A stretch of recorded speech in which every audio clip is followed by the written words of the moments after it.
sisi kweli kutoka juzi hii ni mto sasa, ile imetulemea mara 5 imekuja, lakini ya jana usiku ilikuja ingine ya saa 3 ikakuja ingine ya saa 5:30. Na sisi tunataka kuona MCA, hatuna kwanza MCA, hatuna hata chief. Hatuoni wakati sisi kila siku tunaadhiriwa na maji, lakini hatuwaoni. Serikali ituletee malazi.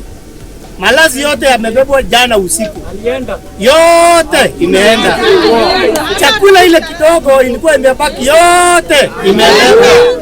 So tunaomba serikali yetu ya governor watuletee chakula ambayo ni ya msaada na